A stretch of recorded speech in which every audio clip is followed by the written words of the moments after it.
All right, so there are 7 teams that are not playing in the play-in round. And so I have previewed all 6, and now I've got to all 7. The 7th team being New Jersey. And so this is a team that definitely has a fan base that doesn't want to see themselves in this position again next year. The good news is if you're a New Jersey fan, I don't think they will be. Now, I'm not sure who they knock out of a playoff spot to get back, but I will say this. They are trending in the right direction. I think Lindy Ruff is a good hire if they want to get back to the playoffs. I do think that. We're not talking about winning Stanley Cups here. We're talking about just getting back to the playoffs and respectability, and I think Lindy Ruff can help get them back to that. So, how to get back to that? I think trading Taylor Hall was important. I think being able to get something back for Taylor Hall was important. And I think that what they got back for Taylor Hall, it could still end up providing extra benefits. We just don't know which draft picks they're going to keep and which ones they're not going to keep and how all that might turn out. And I'm going to come around to that at the end of this video. So up front, you've got on the left side, it looks like it'll be Wood, Bratt, Hayden, and Boqvist. Now, there's the chance that Kuokkanen gets himself into that lineup as well. There's the chance that maybe Sini comes up, and I know there's not a lot of people who are still thinking Sini's going to play a lot in the NHL. And, of course, Nolan Foote, outside shot for Nolan Foote to make this roster as well. And New Jersey's done a very good job of themselves, making sure they've got young players at every position. Nolan Foote being another example of a guy they've added, who likely is going to be a core guy going forward. Down the middle, things look pretty impressive. To be honest, Hischier, as long as he can stay healthy and as long as he can continue his upward trajectory.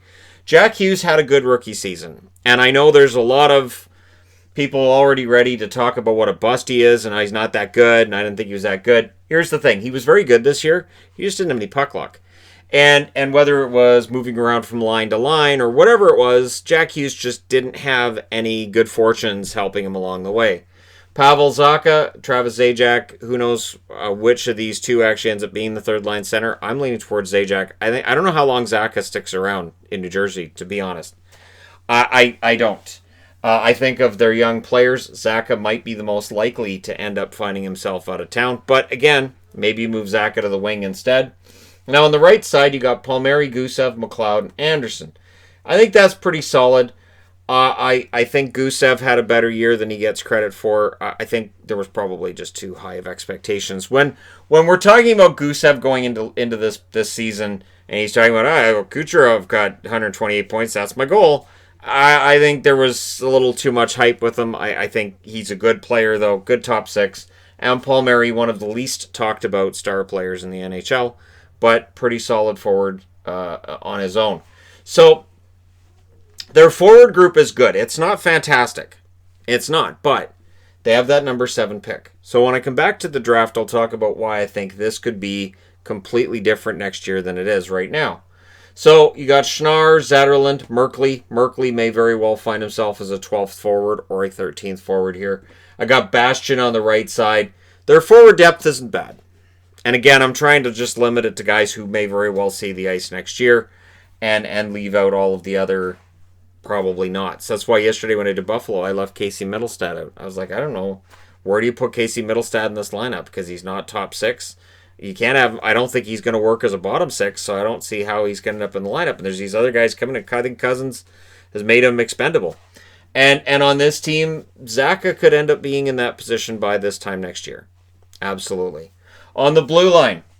The blue line's interesting because you've got Mueller, who I think had a good year. You've got Subban, who didn't.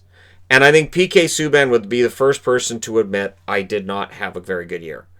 I did not have a year up to my standards. He has to be better next year. I think he will be better next year. And I understand there's people who are all ready to just say, his career's over, it's done. I'm not saying he's going to get back to his peak, but this year was way, just absolutely awful, terrible, way too bad for him. I think there's going to be some improvement. And you've got Butcher and Severson. Butcher, I think, is going to have more points next year than he had this year. Severson's an excellent all-around defenseman. You know what you're getting with Severson, and he's solid. Where does Ty Smith fit in, though? Does Ty Smith end up on a third pairing, or do they give him a shot at first pairing? Where does Ty Smith go? And then is Connor Carrick going to end up being the 6th guy? Do they give Kevin Ball a chance? Does White get that chance? Does Tennyson get that chance to be in the roster, in the lineup a little more often? Jacobs, David Quenneville. Alkachuk, you've got a lot of options. Now, the interesting part for me with the Devils is I think you can go with this defense. I do. I think you can go with that defense, and I think it'll surprise some people. Again, that's if Subban has that bounce back year next year. I'm talking about like 35, 40 points and about 10 goals. I'm not talking about like superstar 60 points, 20 goals. I'm just saying just a decent enough season. I think this defense can surprise some people. Now, their exits, nothing major here. Rooney, Street. Murmis is an interesting one in that he's UFA when this season's officially done. You could bring Dakota Murmis back and add him to this depth here, and it's not going to cost a lot. Clayson as well. If they decide we'll have Frederick Clayson around as their number 7, no problem there either. I haven't seen anything about Clayson signing in Europe, but if Clayson doesn't sign in Europe, I could see New Jersey bringing him back. They do have $26.2 million in cap space. Now, they have to keep in mind that eventually Jack Hughes is going to need a raise, and there's some other young guys here that eventually need their money, but they can probably afford to bring somebody in. And, they could, as long as they don't go crazy with it, they could bring in a couple of players, which could change this blue line and change this forward group. So we'll see what they do. Now in net, of course, Mackenzie Blackwood has reached that next level.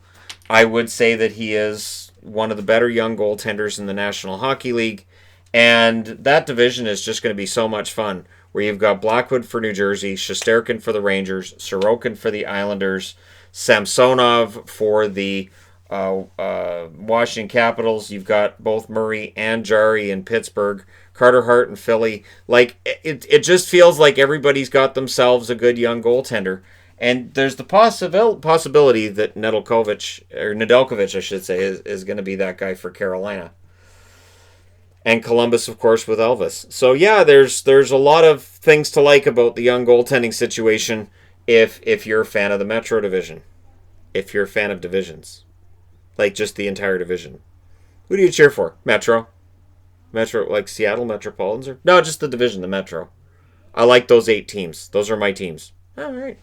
So, we'll see what they do if any of those exits end up being back on this roster, or if they use that cap space and they weaponize it. Now, where things get interesting is they have the number 7 pick. Now, the number 7 pick could be a guy like Rossi. And if Rossi drops to 7 and they pick him up, Rossi could push his way onto this roster. Absolutely. And that could be a huge steal if Rossi drops to 7. Now, if they end up with somebody else, if they end up with Holtz could push his way onto this roster as well. And he's a right winger, so he could make things interesting for them to decide between McLeod and Anderson who's going to make the roster and who isn't. And, of course, there are a number of ways this can go. They have the Canucks draft pick if the Canucks beat Minnesota. So if you are a New Jersey fan, you are cheering for the Canucks to beat Minnesota, or are you?